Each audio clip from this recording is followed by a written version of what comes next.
Hello, good morning, everyone. Am I audible? Yes, ma'am.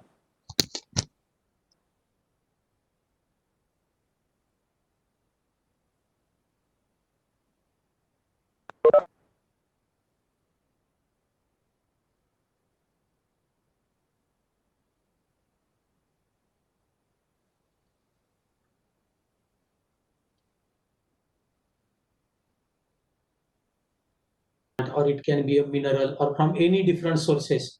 If that molecule has been arrived in the laboratory and we have to give some therapeutic labeling to that molecule, then there are different animal paradigms that are to be done. And according to that paradigm, we do the experimentation, and that is called the behavioral assessment. Then after behavioral assessment, there can be a different biochemical parameters through which we can measure the level of different neurotransmitters or the enzymes in the tissues, and accordingly we judge or we diagnose any particular disease condition or the treatment differences because of that new molecule. Similarly, third one technique which is like very enormously being used, that technique is called the histological assessment. And through histological assessment, it becomes very important to have a very spatial recognition and diagnosis of the tissue preparation.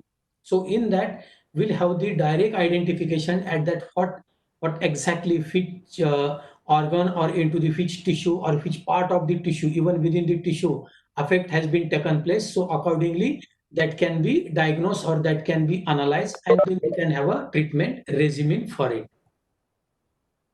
This is simply for information to have a different brain sizes, and which will have the relatively which brains are being small or big, because next 1 hour we will be having only brain tissue, and for the brain tissue we'll do the staining. So here the brain that has been selected in our lab, that are the rat and mouse brain. So all the immunohistochemical staining that we are doing, that will be there with the rat and mouse, and the sizes of other brains like human brain, the polar brain, or the goat brain, that are being shown, and relatively how small this brain is. But this is like very much identical with reference to the human subject, since both are the mammals.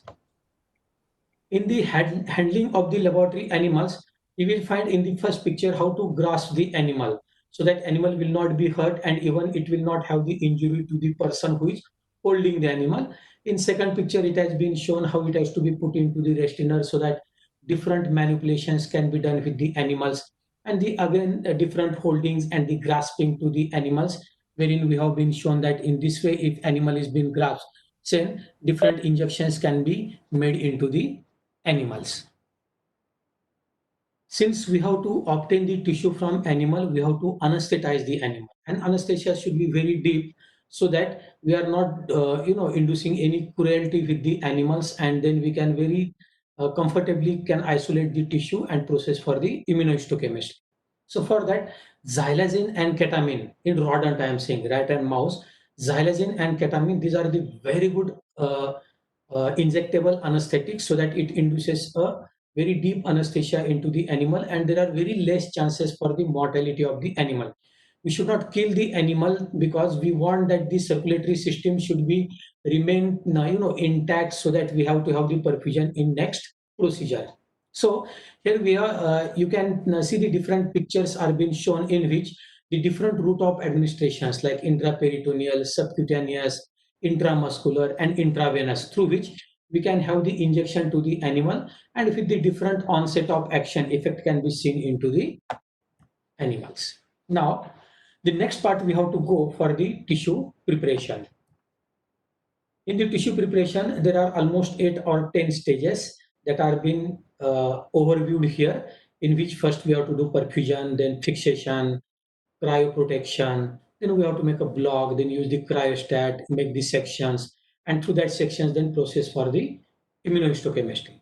So in that first part is like perfusion of the animal. First, we have to perfuse the animal, and for the perfusion, we have selected the transcardial method. This is like very simple method, but yet it gives the very significant perfusion throughout perfusion of the animal.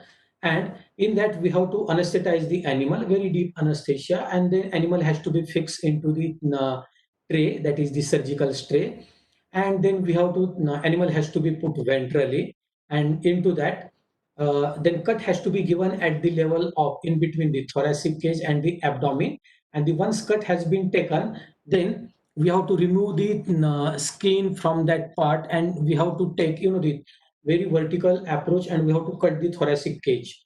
Once we cut the thoracic cage, then open the thoracic cage, and in that you will find at the left side there is a heart. Then there is a very thin membrane over on the heart. There is a pericardium that we have to rupture and break it, so that heart will be open.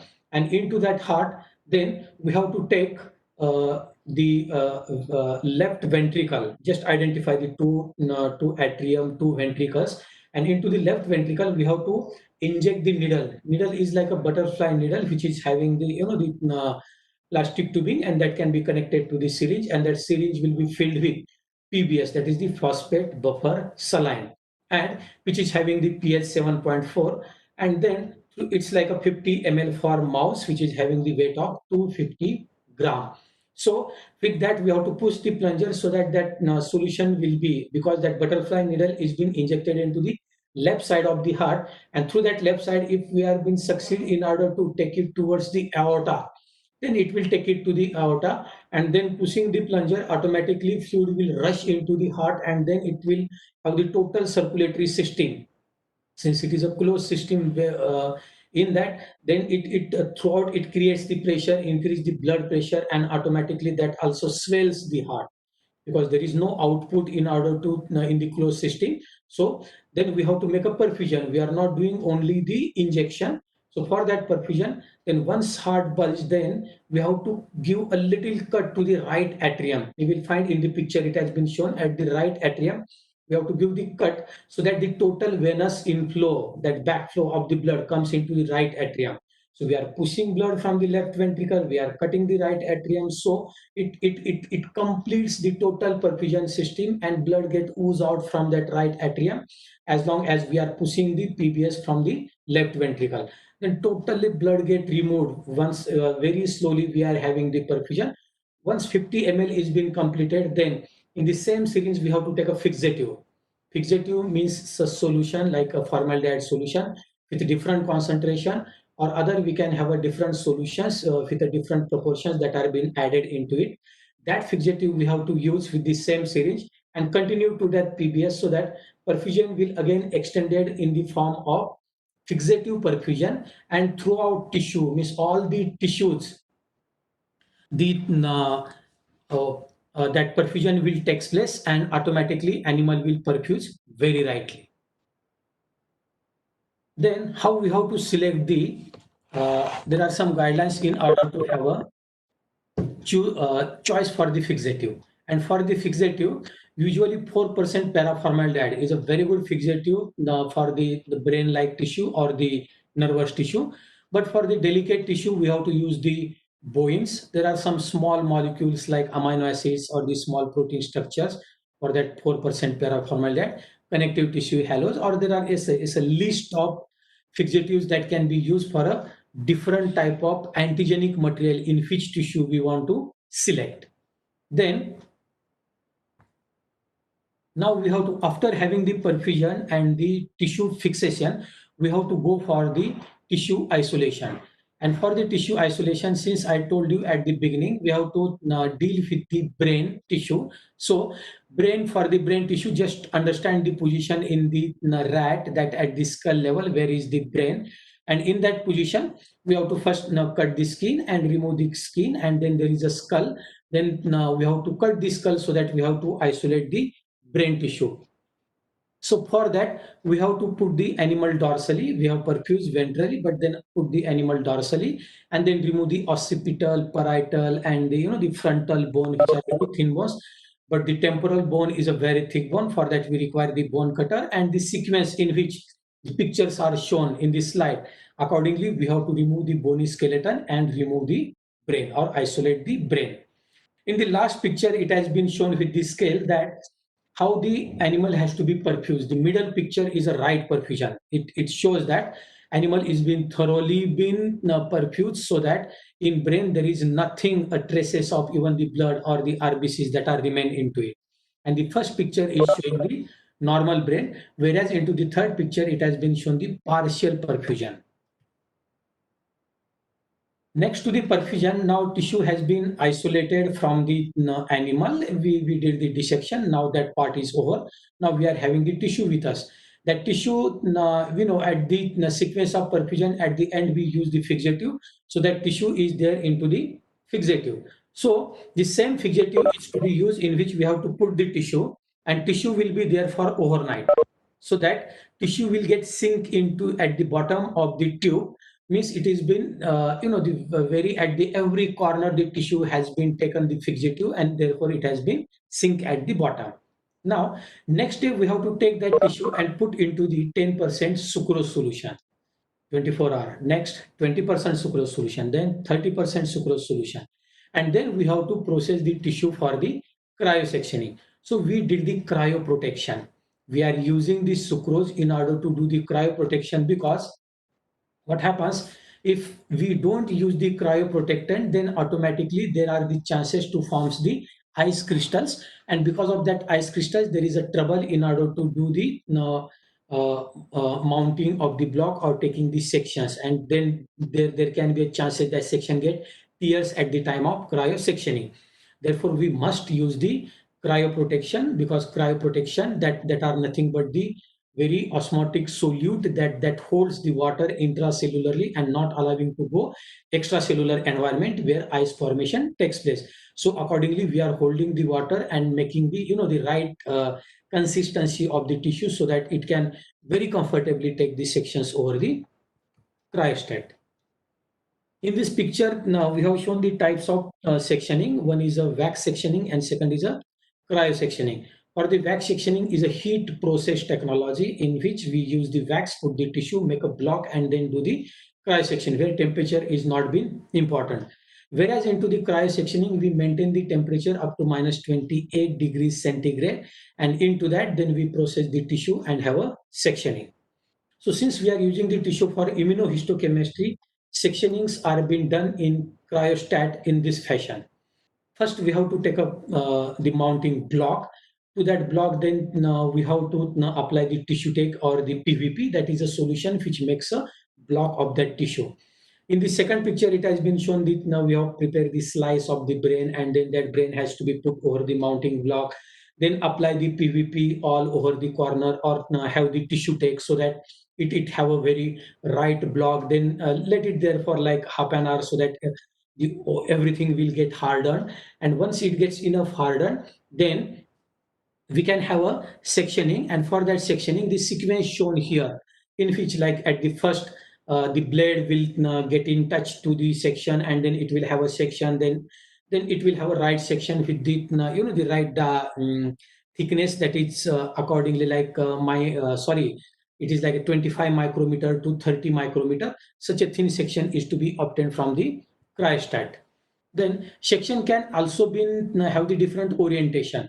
We can have a coronal section, that is the cross section or the trans section. We can take the very horizontal section, even we can go for the longitudinal sections. So by all means we can have the sectioning according to the need of the investigator. It's essential in order to take a very anterior posterior approach, then he can go for the sagittal section. It want to have only the dorsoventral axis, then it can be for horizontal, and only to have a right identification of the brain nuclei or the loci, for that it can go for the coronal sections. At the corner it has been shown the brain matrix. That brain matrix is being used because if you take the whole tissue or the whole brain, then right at from the olfactory bulb, then your interested part may be at the hippocampus or the hypothalamus, and then it will take hours together in order to reach to that particular portion of the brain.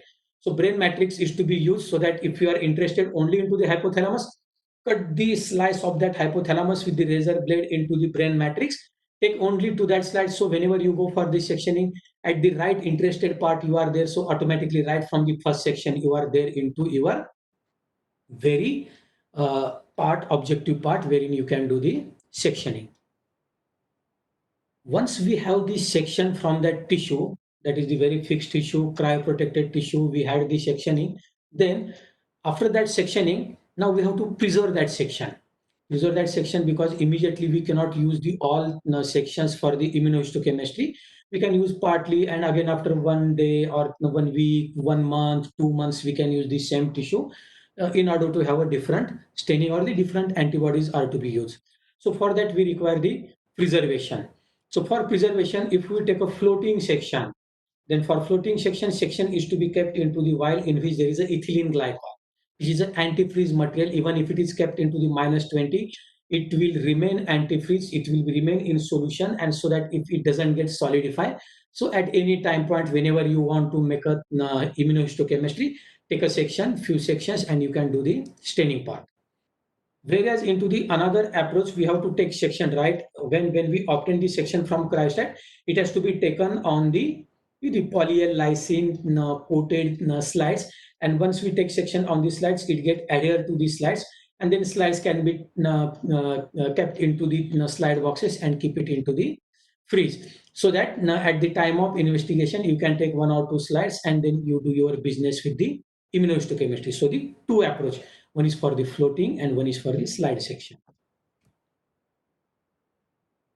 There are several methods in which we do the protein detection. And for the protein detection, see the list that is been mentioned on this slide. Out of that, almost 80% methods are based on the immunological theory. And in that immunological theory, we are using the principle of antigen antibody binding, so that very specifically we are targeting that antigen and it is getting visualized by means of the IHC, and we can do a very right analysis for that antigen or the level of antigen that is there into the tissue. So now the actual immunohistochemistry part, the title of the webinar is a immunohistochemistry.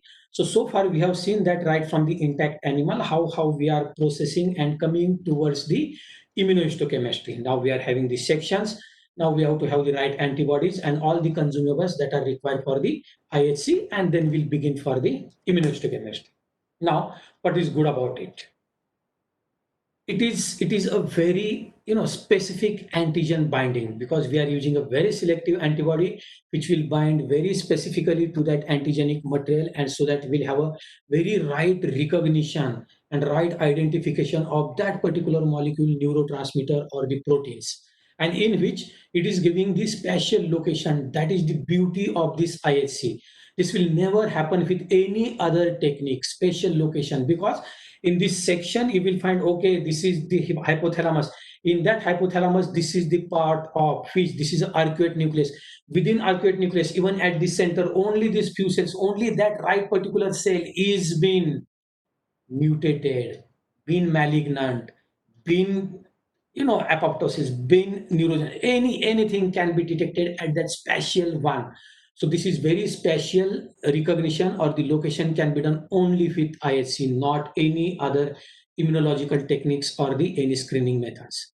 And therefore, we can locate a very particular protein, a right protein, and even the different cellular events that I told you, like even the apoptosis, the cell death, or the neurogenesis cell can be found there, or even the different parts where there can be the cytotoxicity has been taken place, that everything can be, or even the malignancy. This is a very good technique for the malignancy, like a development of tumor or the cancerous growth. Here, the principle of immunohistochemistry, in which we are combining the three faculty of sciences like histology, immunology, and the biochemistry. So all these three techniques are coming biochemical, because we are using the biological, like the neurotransmitters or any biological content, by using the principle of immunology, and then we are taking the help of histology. It becomes the immunohistochemistry.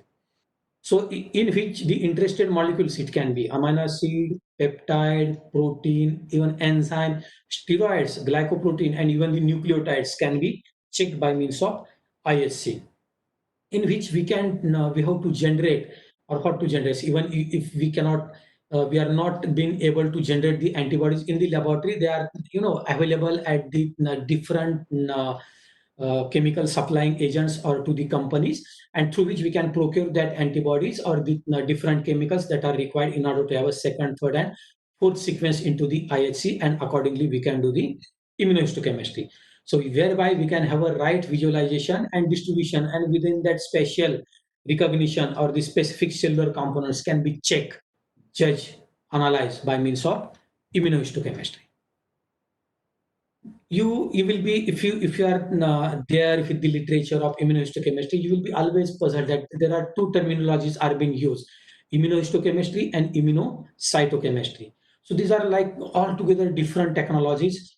So far we are learned regarding the immunohistochemistry, in which we are using the histological preparation, we are using the tissue. And when we are using the tissue, there are the different the approaches or the procedures that are being shown through which we are getting the then antibody staining, and at the end now we are doing the analysis. Whereas in the immunocytochemistry, we have to take a cell.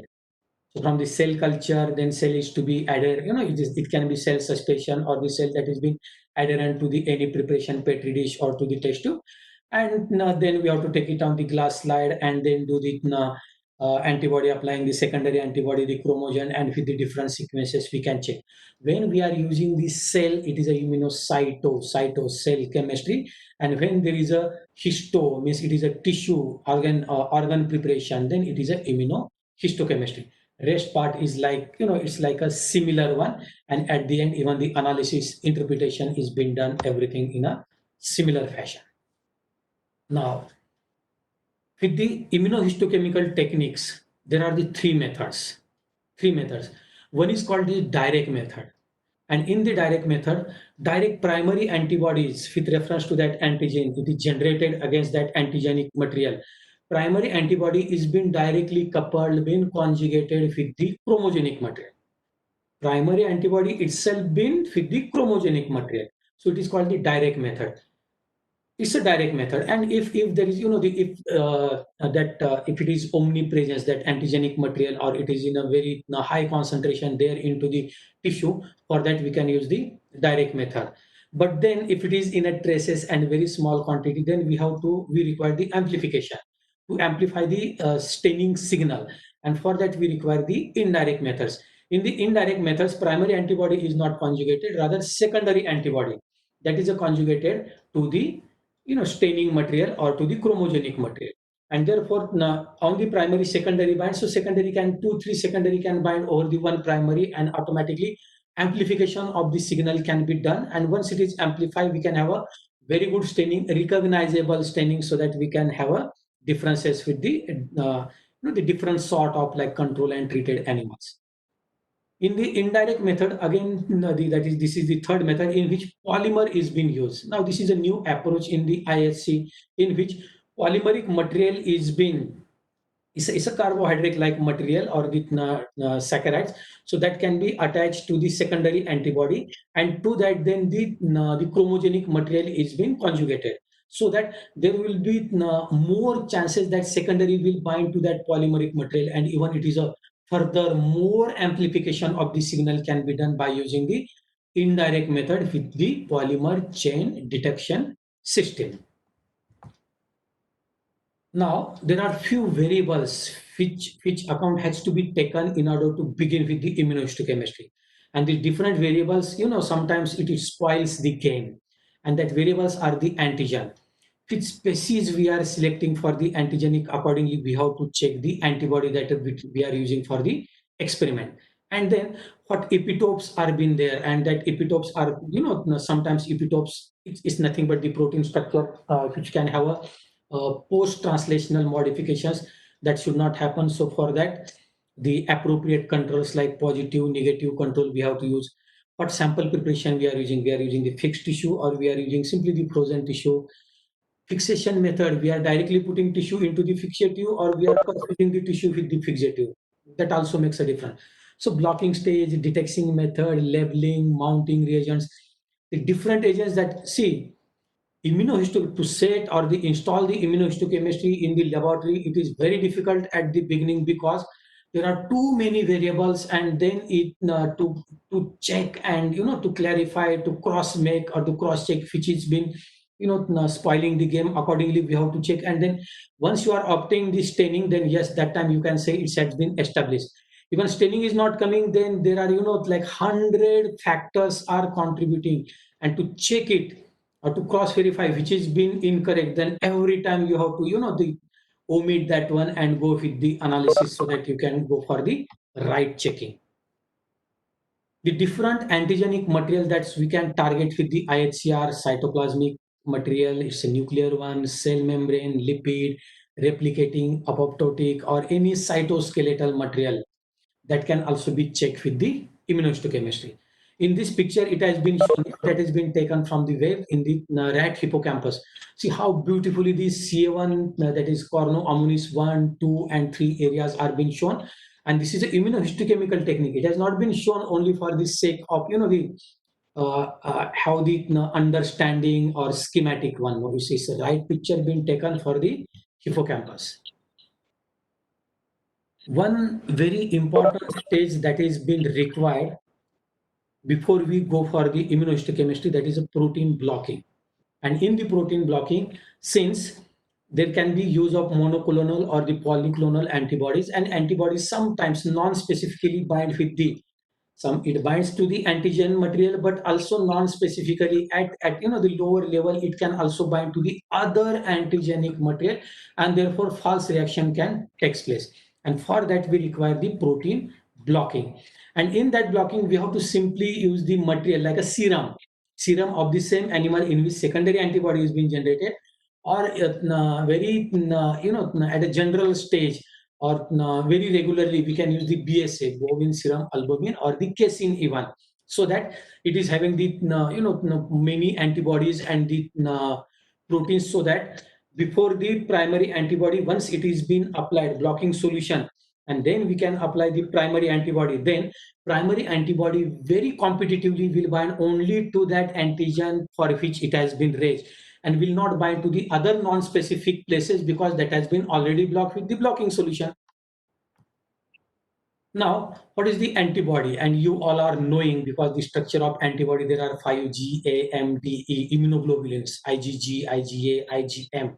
So with that, the different antibodies, the types of antibodies, the one picture here is been shown, that is the elaboratively been shown, that is the IgG, immunoglobulin G, in which there are the heavy chains, the light chains, and in the combination of heavy and light chain at this end here, it has been shown this is a antigen binding sites. So through this antigen binding sites, antigen can very well bind here, and then this part is there, so that our secondary antibody can bind to it, and accordingly it can go for the another sequence. Now, in the immunohistochemistry, there are the two types of antibodies that we use. One is monoclonal antibody, and second is the polyclonal antibody. So what are the the contrasting point or the similar point in order to use the monoclonal over the poly, or poly over the monoclonal? Monoclonal means it has to be generated with the hybridoma technique, and therefore it becomes the monoclonal, and very rightly detect only the one epitope, and therefore it gives a very clean reaction, because there is not a there is no chances even for a 0.1% non-specificity, and therefore very consistent reaction batch to batch can be checked with the monoclonal antibody. And here you will always been you cannot have a negative results, but it is very expensive, because this is all regarding the merits of the monoclonal antibody. Therefore, polyclonal having all the demerits? No, it is not been. There are certain conditions in which you can use only the polyclonal and not the monoclonal. Polyclonal, it is from the different species is there. It can recognize the multiple epitopes, because, and sometimes therefore it is a non-specific. There can be a little variation from batch to batch, but variation, it is not a significant variation, then you can opt for the polyclonal. But yes, success rate is very high with respect to the polyclonal, because monoclonal, if that epitope is been like very at very lower level, it has been expressed, and then automatically cannot be detected with the monoclonal. But same thing will happen with the polyclonal, because polyclonal can detect the little more changes with the epitopes, and therefore it becomes very significant to use only the polyclonal instead of the monoclonal. And at the end in the picture, it has been shown that only one epitope is been recognized by the monoclonal, whereas polyclonal recognize the multiple epitopes. This is the method through which we generate the antibodies. In the polyclonal, the antigenic material has been directly loaded into the mouse, and then we have to extract the antibody from the blood. Whereas into the monoclonal antibody, we have to have the administration of antigen into the animal, and then take out the spleen tissue, and in which spleen tissue the myeloma cells, the malignant cell is to be fused and have the hybridoma technique through which selected shell which has been showing the hybridomas are to be further grown and through which the antibodies are being derived, extracted will have only the monoclonal type of antibodies. Now, at another very crucial step that is being required with reference to the immunohistochemistry is called the epitope retrieval. Because the epitope, just imagine, epitope is not a membrane epitope, is not a cytoplasmic epitope. If epitope is a nuclear epitope, it's a nucleotide, then it will be, what happens, it will be buried into the cytoplasmic content or the cell membrane, and therefore it is very difficult for the primary antibody to reach that particular epitope and have the binding over it. So for that, there are the retrieval methods through which we have to open up, you have to unfold everything so that the buried epitope will be open and very easily antibody can bind to that epitopic material. And for that, we require the retrieval methods. And the epitope retrieval method, there are the two methods. One is heat-induced epitope retrieval, and second is the protein-induced epitope retrieval. In the heat-induced one, it is a very gentle. It's a gentle technique through which we have to do the heat processing to that tissue so that it will get open up. Secondly, if it is a very hard to remove all the coatings or the coverings over the epitope, for that we require the protein. So that protein is like an enzyme which will bind to that particular membrane, which will digest, will catalyze that particular reaction, and through that then it will open the epitope, and which will appears to be at the surface, and so that antibody can bind to it. So different very characteristics and the fine details of the HIER and PIER that are being mentioned into this slide. Now, in the sequence or the procedural part of the immunohistochemistry, again, there are the two methods, light microscopy and the fluorescence microscopy, or this is also called the dark microscopy. In the light microscopy, the four methods that are been, very well accepted and been practiced into the life sciences. PAP, that is the peroxidase antiperoxidase method. ABC, that is the avidin biotin method.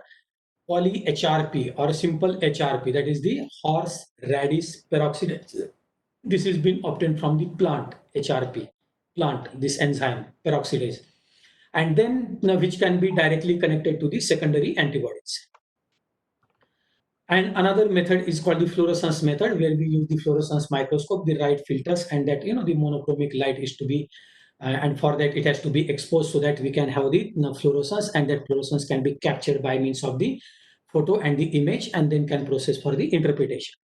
Now, in that also we can do the single or the double or the triple immunohistochemistry, so that not only one antigen but the two antigens, sometimes three antigen at once within one cell, one nucleus, one everything, that one particular interested material, we can see the different neurotransmitters or the antigenic material. So for that, double or triple immunohistochemistry can also be used. So the first method, it is called the avidin biotin method. In the avidin biotin method, the protocol is like, the first, just imagine that there is a slide, and on that slide we have taken this section, and that section is having some antigenic material. Against that antigenic material, we have raised the antibody, and that antibody we have to apply. That first we apply the antibody, that will be the primary antibody, not been conjugated, nothing. It's the only primary antibody.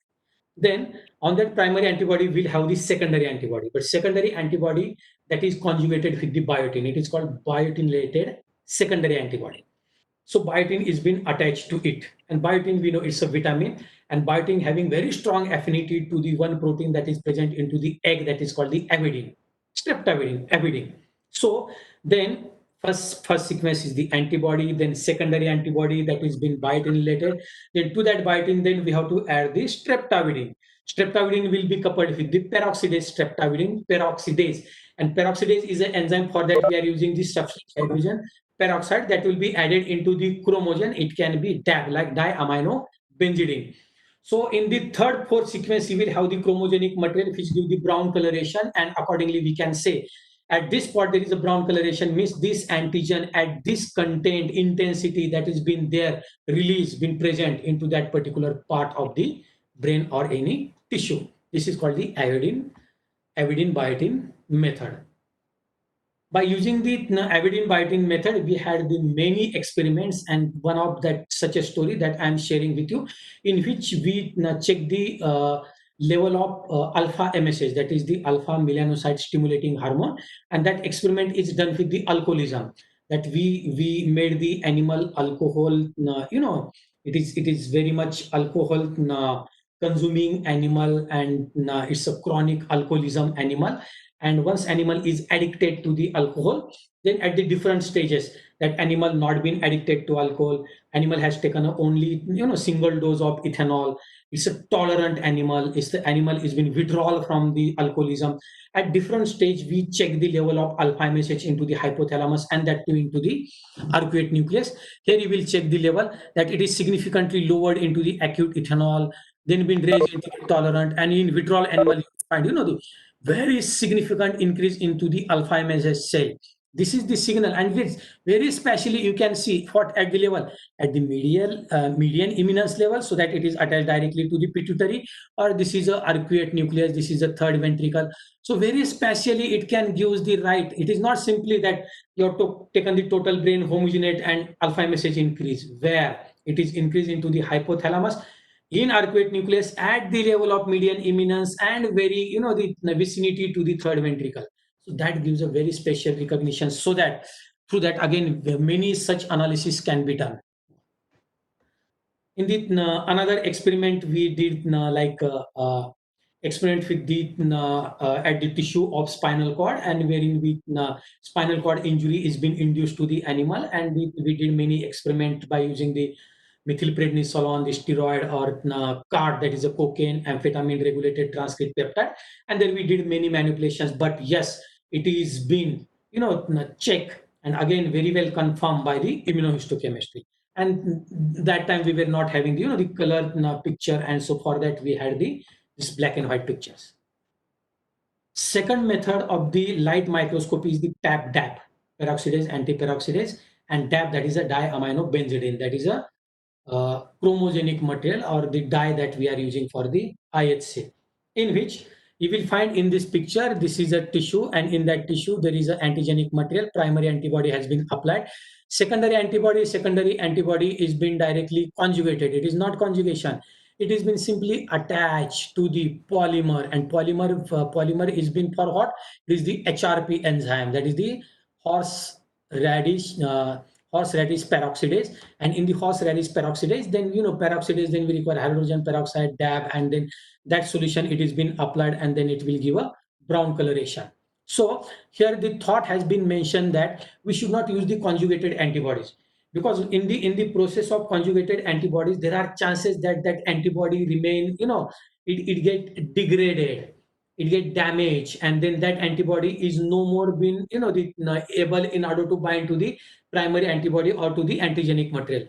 Therefore, having the polymer attachment, because polymer is an attachment, it is not a conjugation process, which is a very rigorous process in which damage can take place to the antibody. So in the polymer attachment, polymer can simply attach, and on that there can be a different enzymes can be simply placed, so that much amplification can be done, and then right substrate has to be provided, so that it give a good coloration and the staining, and we can have a direct understanding.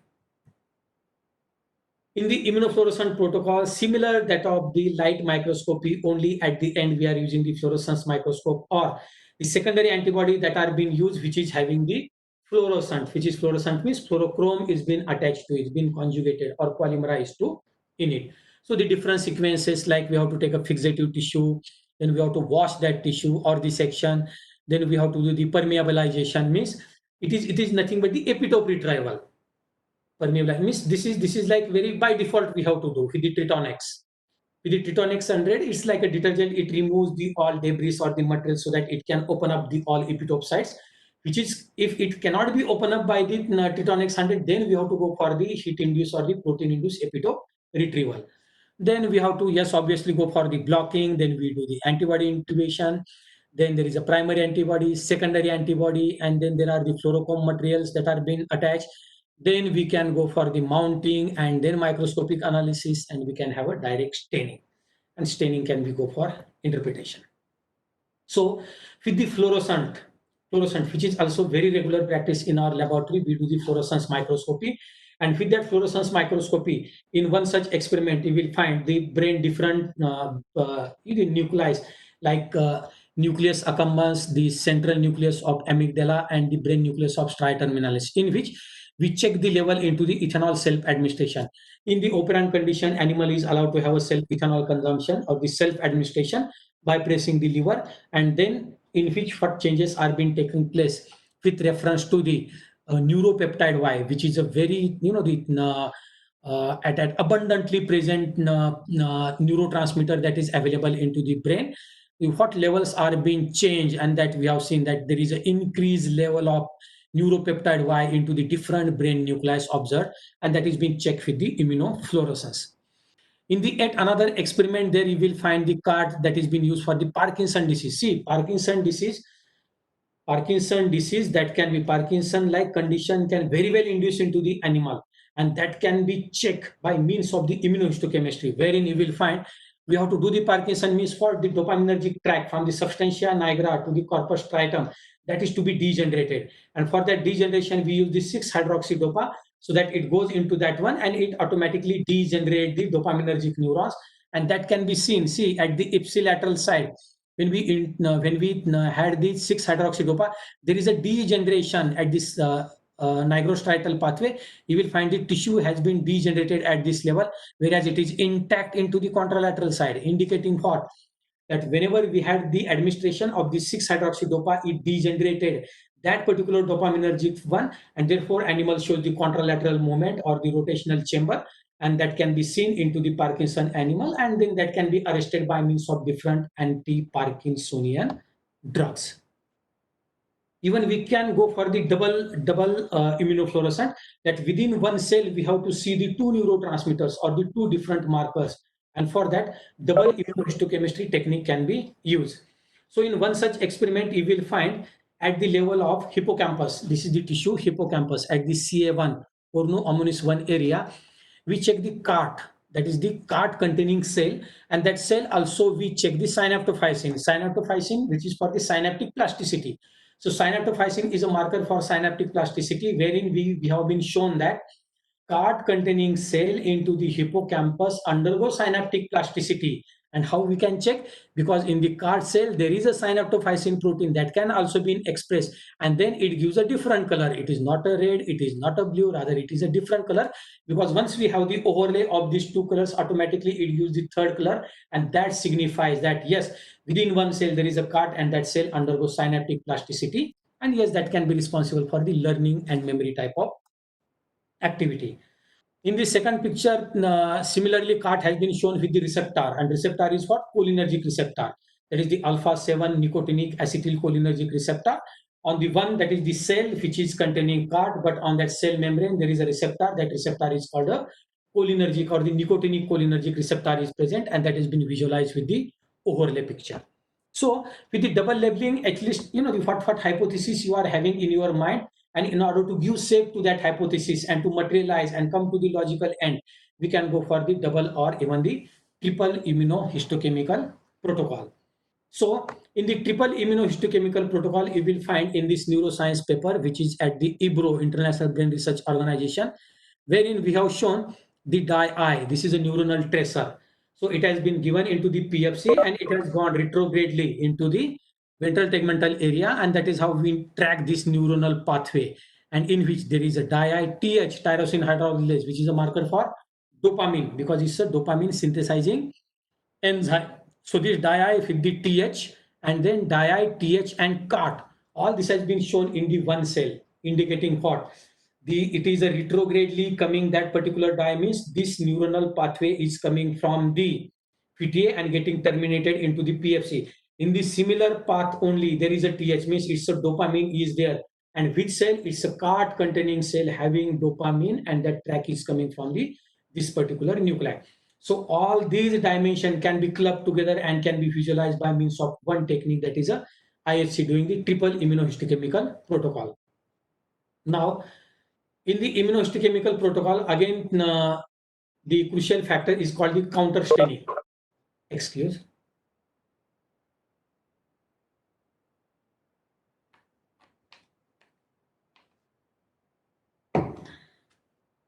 In the counter staining, sometimes we are not like very sure about the the location or the pattern of that particular tissue or the nuclei, and accordingly how staining it will give.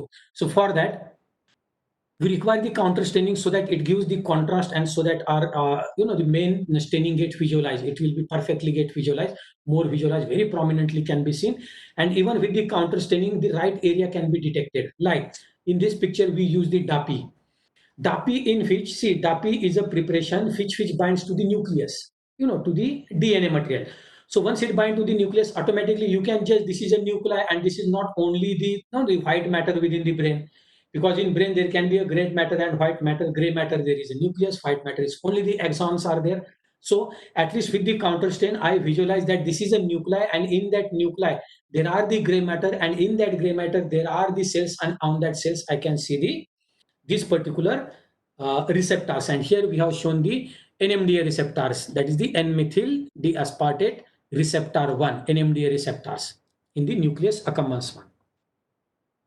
Now there are a few enzymes which are the markers, and that markers that we are using, like acetylcholine. For the acetylcholine, there is no direct, the antibody can be raised. So it's a very small molecule. So we have developed the chart, that is the uh, it's a acetylcholine acetyltransferase. This is an enzyme which synthesizes the acetylcholine. That enzyme is a protein, so again that antibody can be developed. So there are some neurotransmitters for which, if there is no direct antibodies available, the enzyme which are engaged in the catalysis of their synthesis, that enzyme's antibody can be developed, and accordingly that can be used for the immunohistochemistry. Similarly, tyrosine hydrolase for the dopamine, and chart is being used for the acetylcholine.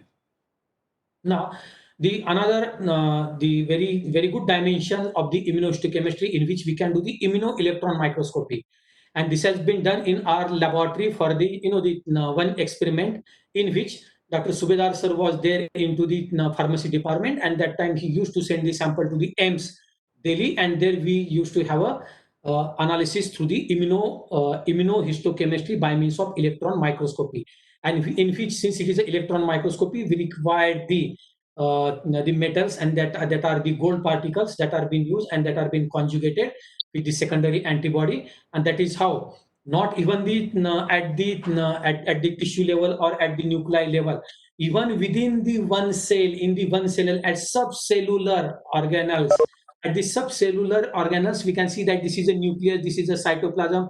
In that cytoplasm, this is a synaptic vesicle. In the synaptic vesicles, even that type of neurotransmitter is present. So such a scanning and such a pinpoint analysis or the specific location can be done by using the immunohistochemistry, having the principle of electron microscopy. And in the immunoelectron microscopy, in one such experiment, it has been shown that this is one cell. In that one cell, this is a nucleus. In that nucleus, in this cytoplasm, there are different synaptic vesicles, and in one such vesicle, even they did the double staining, and in the double immunoelectron staining, they could show that yes, there is neuropeptide Y and GnRH present within the one particular vesicle, and whenever there is a the exocytosis, automatically that is being released and being thrown outside into the extracellular compartment. What are the different materials that are being required in order to just have a immunohistochemistry into the laboratory? For that, we require the phosphate buffer saline. It's a PBS. It's like a very general thing that we prepare in the laboratories. With the different salt solutions or the salt material is to be added. When the blocking solution is required, we have understood what is the importance of blocking solution. The anti-sera diluent, that is the BSA or the Triton X material, so that in which we dilute the the antibodies, because plain antibody cannot be used. So antibody, for that we require the dilution material, that will be nothing but the protein solution. Then we require the secondary antibody, then the avidin peroxidase, or any method that you are seeing. You are selecting the light microscopy, you are selecting the fluorescent microscopy. Within that also, which one you are interested, PAP-DAB, it's just ABC method, or the direct, indirect, in the fluorescent, single, double, or the triple immunolabeling. Accordingly, different chemicals will be required. But at least the basic things that are being mentioned, or the slide depicts the very, the things at the very small protocol, single protocol that you want to do. The mounting media will be required like glycerin, gelatin, the substrate buffer, or the chromogenic material. Now we are having that. So far we have reached to the journey that we had the tissue in that section. In the section we had the staining, and staining can be checked, or we have the picture, and through that pictures we have shown that there are the staining. Now we have to do the data analysis and interpretation. So far it is only the immunohistochemistry, but it is incomplete unless we have the such analysis and the interpretation. So for the morphometric analysis, there are the different softwares that are available. Even free softwares are available. ImageJ is like from the NIH, it is freely available, and that version we can download, and through that we can go for the quantification. The semi-quantitative analysis can be done by using the different software applications, and for that we have to grab the image, then it will be overlaid with the things that are available into the different softwares, and accordingly the things that you don't want, then it can be even erased or substantially can be done many manipulations with that, and then we can go for the right analysis. And by using this analysis, then in what way we can have the, because it gives the very digitalized, like it gives the numericals, and that with numericals you can have a very right judgment of the staining that is being obtained. Only since visualization that here is increase and decrease, that is not enough. You have to have statistical analysis. You need to check the probability, and you have to have the p-value for that, and for that you do the morphometric analysis. Then you will find in the one experiment we did morphometric analysis, in which the animals at the level of, this is again the sorry, it's not arcade, it's a paraventricular nucleus at the third ventricle only. At this end, at the ventral side, we are having the arcuate nucleus, and this is the PVN. These animals are grouply being placed. These are the isolated animals, socially isolated, means for 6 weeks animal isolated in their home cages, and this again re-socialized animal. So what are the patterns? See, you will find the very differential pattern of the cart staining into this one, but it's simply you can check with the eyes that okay, here is decrease, and again further restoring has been done. But by means of statistical analysis, by using the morphometric analysis, selecting a particular area within this frame of paraventricular nucleus, you can do the analysis, that is the morphometric analysis, and through that you can see this much immunoreactivity was there in the control animal has been substantially lowered into the isolated animal, and when the same isolated animal again re-socialized, then some restoration has been done, that is also the significant one. So everything this can be calculated, statistical analysis can be done, and to that p values can be applied, and accordingly probability can be analyzed. Now we are coming towards the end, and that is some precautions that need to be taken, and what are the troubleshootings if at all we are facing some problems with reference to the staining or any other issues. Then few things that are being mentioned here, in which we have to have precaution, means to check the false reactions. Sometimes we always get confused because of the cross reactivity or the non-specificity. Sometimes false reaction is come, and with that false reaction we are not being able to judge that it is an actual reaction or the false reaction. So for that we have to do many confirmation or the precautionary criteria, or even if you send the manuscript, then reviewer also ask you to do to these types of the cross verification, so that they will fully believe the immunoreactivity that has been there onto the tissue. So for that, there are the omission of primary antibody. Then accordingly, you will have the every sequence similar, but just remove the primary antibody, and then you will find at the end nothing is coming. Very good reaction. Then you can have the replacement of the primary antibody with reference to any non-immune solution.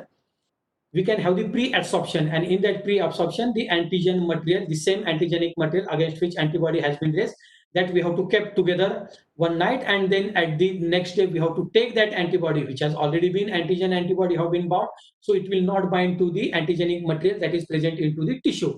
So again it gives the confirmation.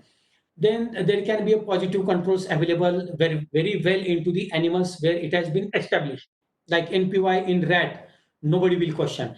But if you are taking NPY into some beetles or into the fish one, then people may doubt, and for that then you will have to give no. See, in the rat where it has been very well been established, it is giving the immunoreactivity, same antibody we are using into the other animals, and there also it is giving the reaction, means it is a right reaction. So such many different criteria are there, and if at the end nothing is been satisfied to that reviewer, or to the authority, then we have to go for the Western blot, and through Western blot we have to see that okay, at this right, the right level with this particular weight or the Dalton weight, that we are finding this particular band. So this is the antigenic material or the protein for which we are doing the immunohistochemistry, and there it is giving a very good staining. Precaution, always go with the literature first. In the literature, you should know this antibody is being used for Western blot. It has been there for ELISA, for immunoprecipitation, or it is for the immunohistochemistry.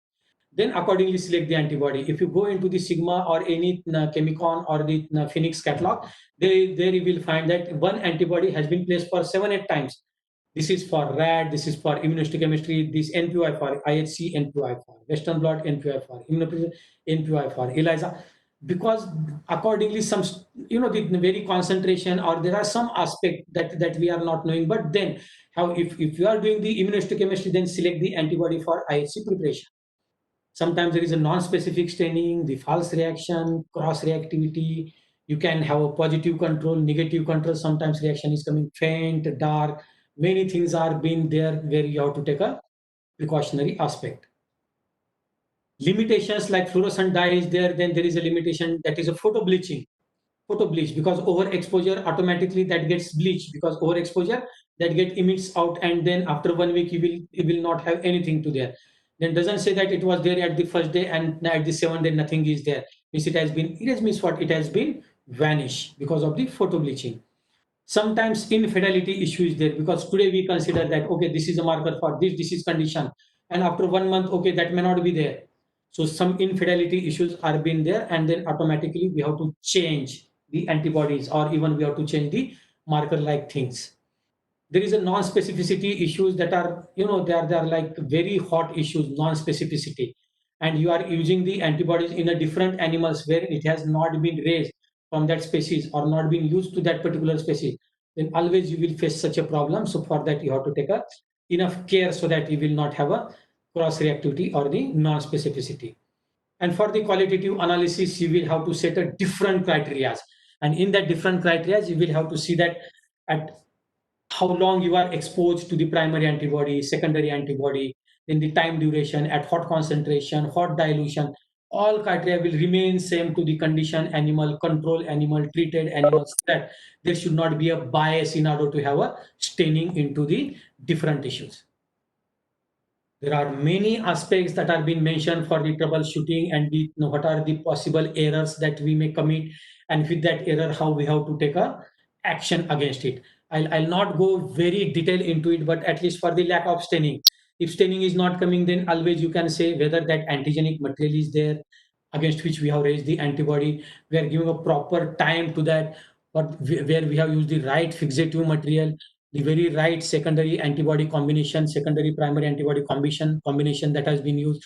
See here, it has been very rightly mentioned that if primary antibodies is raised into the rabbits, then secondary has to be anti-rabbit into the another animal, so that it will have a banding or the affinity. If there is an inappropriate staining, then there can be a fixation.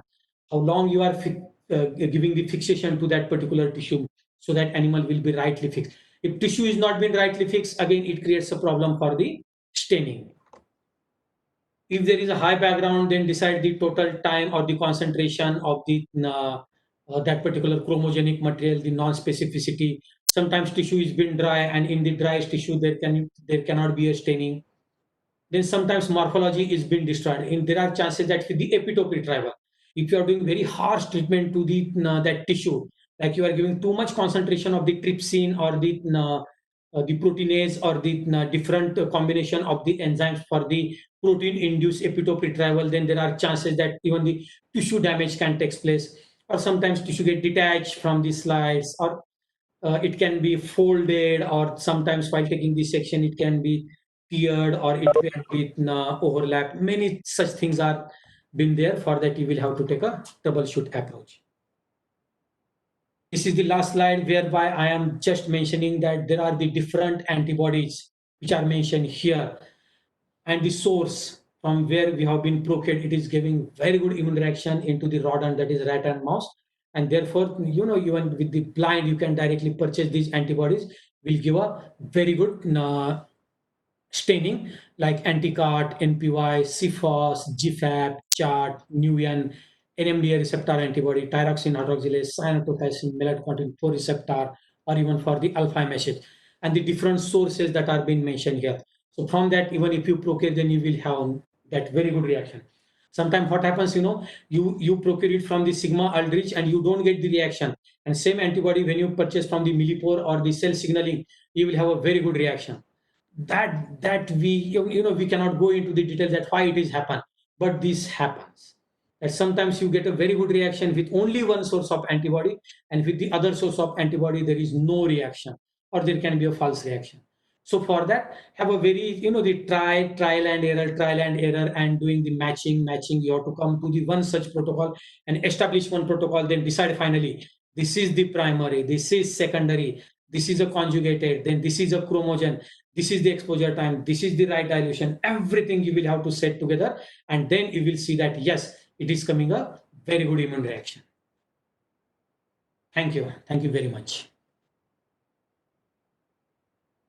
Hello Preeti ma'am. हाँ sir. Friends, if you Yes. have any query, you can ask. Sir, chat box मध्ये काही questions आहेत. How I have to open it? Sir, it is at the bottom of your screen. Hmm. Share screen च्या बाजूला तुम्हाला chat sir box. Sir हाँ sir, बोलिए, आवाज आ रही है आपकी. हाँ.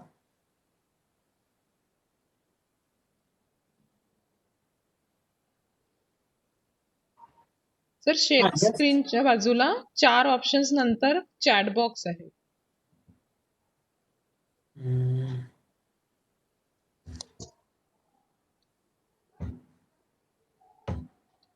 Sir, what fluorochrome are generally used to brain tissue immunohistochemistry? हा क्वेश्चन विचारला आहे मुजुमदार.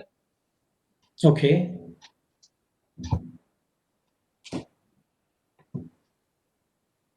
हाँ. Subhashri ma'am is there? Yes, ma'am, I'm there. Yes, आप पूछिए सर से. हाँ, you can directly ask the question. Hello. Yes, sir. Yes, sir. Thank you, Yeah. sir, for your nice presentation.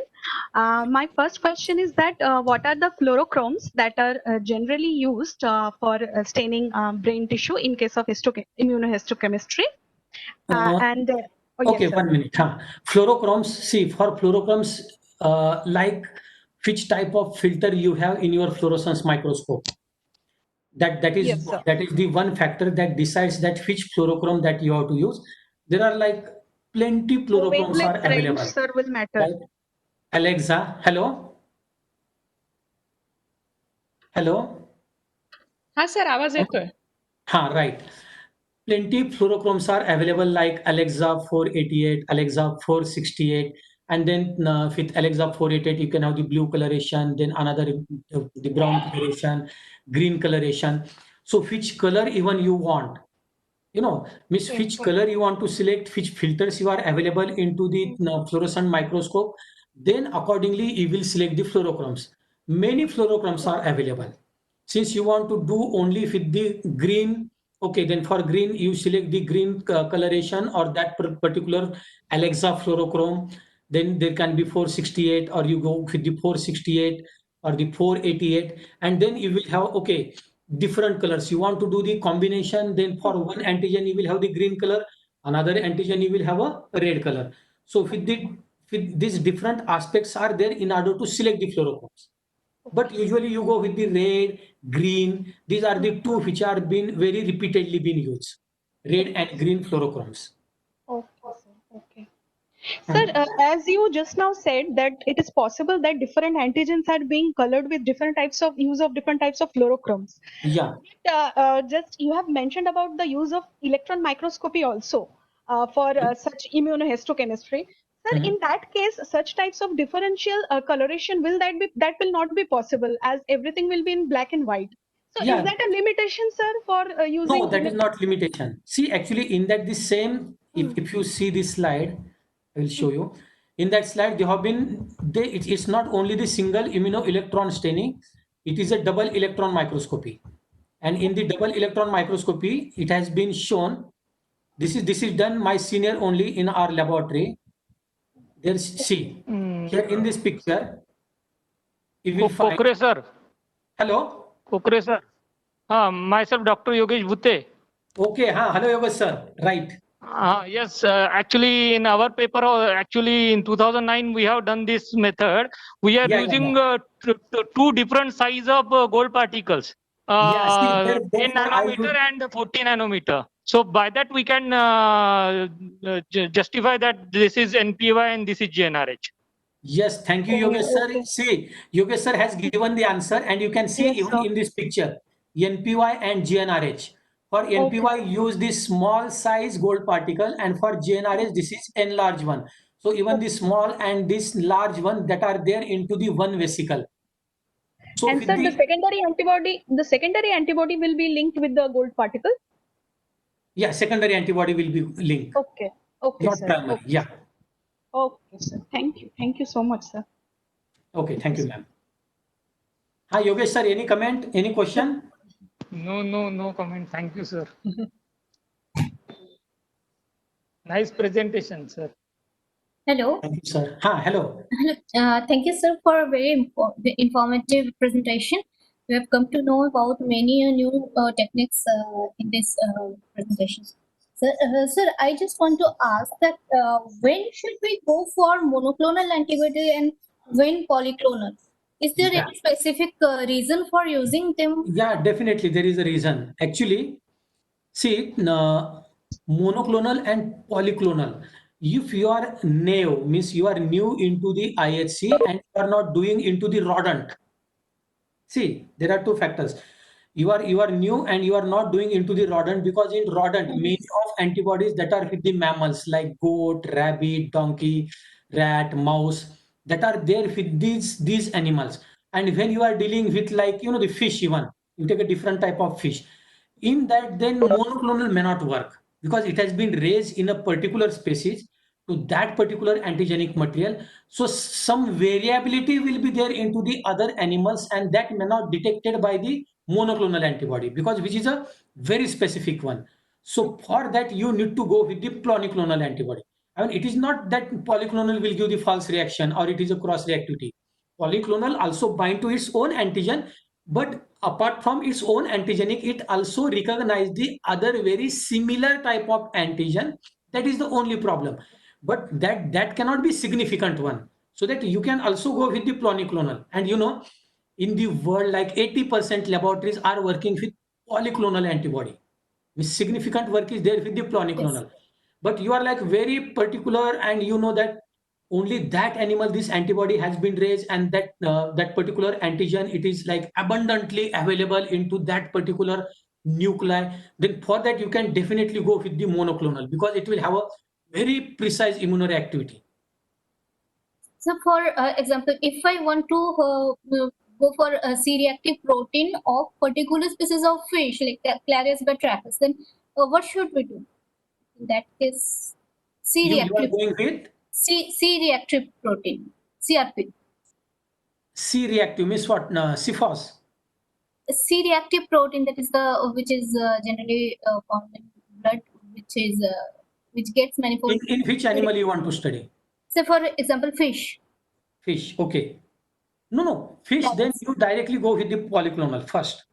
Okay. Go with the polyclonal. And in the polyclonal, you can have the, for the, in order to substantiate that what immunoreactivity it is coming, then always you will have to go with the Western blot. And with Western blot, you will have to show that this particular weight, this band is obtaining. And for the similar antibody, we are also getting immunoreactivity into the tissue. So then it really cross verify and very well substantiate that what you are getting into the fish tissue, that is nothing but your C-reactive protein. All right. Thank you, sir. Thank you. And Yeah. one more thing, homology is also there when we are using these antibodies. Most of the antibodies they are from the mammal, so and we are using in a fish. So we have to see the homology also. If it is more than 80% homology, then only we are Then using. only it can be considered. Right. Yes. Otherwise, you will That's always have a query from reviewer. No, but Thanks a lot. But still, Thank you, it doesn't Akash. deny that you cannot do that one. You can always do it. So thank you so much, sir, for your wonderful session. It's very informative, and thank you for accepting our invitation. Thank you, sir. Okay. Thank you, Preeti ma'am. Thank you, everybody. Friends, now I'm ending the meeting. We will meet for next session at 12:30. Thank you all. Thank you. Okay, bye.